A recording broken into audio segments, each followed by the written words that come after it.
Hey guys, what's going on? Skulljack from Mavis Clan TV, and I'm bringing another commentary on Borderlands. And I am so happy to announce that Borderlands 2 is coming out around 2013 or so, if I got the dates right or whatever. But after being a huge Borderlands fan and playing the hell out of the main story multiple times, it's actually my first time playing the Matt Moxie DLC with a friend or whatever. I'm playing with Boss from Infamous, and I know I never really played through it fully, but this was my full playthrough, and I was like, I should probably record this, and I'm just going to use this footage to talk about Borderlands 2 for a quick second. If I understand right, Gearbox did not want this information to be announced yet. It was actually leaked from, I don't know, an unknown source, or people just got it out there, but one of the developers announced on his Twitter that was 100% true, and they are in the works for Borderlands 2, and now that's just spinning all over the internet. And after their last fail from Duke Nukem Forever, it is kind of nice to see that they're jumping back with such a classic like Borderlands. I'm not sure if there's an official poster yet. As far as I've seen, there was a like, I think it was kind of like a fan art thing, but he is the main guy who I'm seeing on a lot of these posters. I don't know what's up with that. I don't know if that's a new character or not, but as far as I'm concerned, I'm really kind of skeptical on this Borderlands. I am happy there's a new Borderlands, but one thing that's kind of throwing me off is where's the story going to go? Is the story going to be... Yeah, I mean, the story here was interesting. You just want to find the vault, and they kind of just led on through journeys and things like that. And but it's just like, now they found the vault, what's going to be the big thing? I'm thinking, like, are aliens going to come down and try to get the weapons that they stole from the vault back? Or, you know, the DLC was kind of like straight away from the story. It just kind of just took you to a place, like, it shows you where you're, like, after you found the vault, what happened to the world. You got that. You got a little side story of the zombies. You got your co-op horde mode, and then you also had your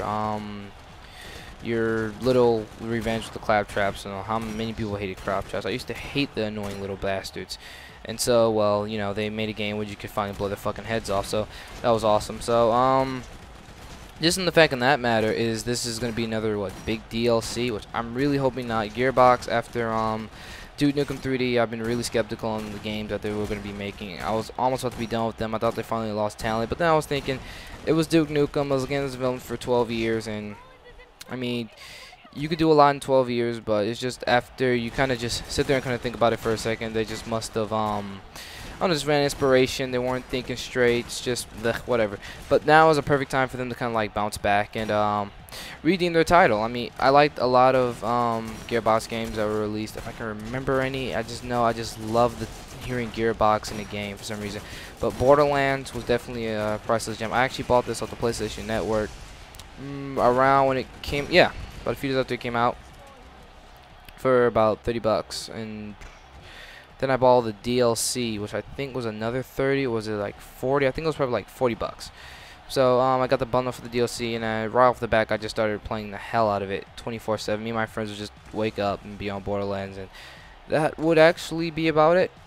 I beat Borderlands twice, like I said. This is one of my modded characters, and he's not super mod. The only thing's mod about him, he can hold 8 weapons than the usual 4.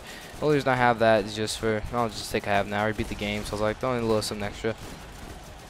But yeah, but just having that in mind is just will Borderlands 2 have modding? And I was not a big fan of modding. I'm not gonna lie. Some people used to mod, and then we used to have you know, PvP matches or whatever. It would just be so pointless. Well, my friends is modded, and I don't even play with him anymore because it's just no point. You can't die, so it's like, well, what the hell's the point? His shield is just unbreakable. So I don't understand why most people will play just based off of that, but some people do it. Some people, you know, just whatever. But nevertheless, we can hope that they don't have modding, because I mean, modding is not. But for PC, I heard that modding over there was actually put to good use. People used to make maps and quests and other things like that just to add to the excitement of the game. So that's always good for the game. And weapons, God, I mean, the weapons that were in Borderlands were ridiculous. Eric Blakey from Otakumon TV says the weapons do get kind of redundant, but he's right, more than likely. But I'm pretty sure in Borderlands 2, actually I'm highly sure, the weapon variants are probably going to differ a little bit. Like, all the SMGs are really the same when you really kind of think about it. They really resemble each other. Assault rifles were a little bit different, just a teeny bit. Shotguns definitely different. Sniper rifles, you pretty much had your same variants and whatever. But nevertheless, they were kind of redundant. Things that will be different would be the camo, how they shot, and their optical sights. Where they have optical, or where they have like iron sights. Ooh. And I hope right off the back, they're gonna have a banking system. I remember the old bank. Well, it was kind of like a bank. It's just something you would do. You would just sell your weapons to this vending machine, and then you would just come back and buy it later. And I didn't like that too much. So when the second DLC came out, I was so happy I finally had a bank. So I finally had something to put my weapons in or whatever.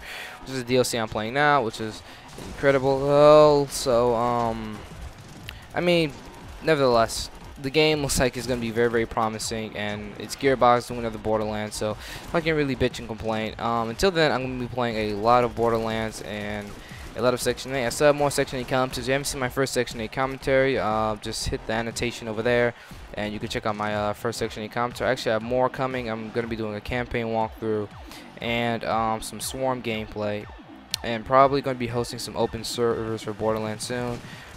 I mean for Section 8, but for Borderlands, if you want to add me, my PSN IDs will be in the description.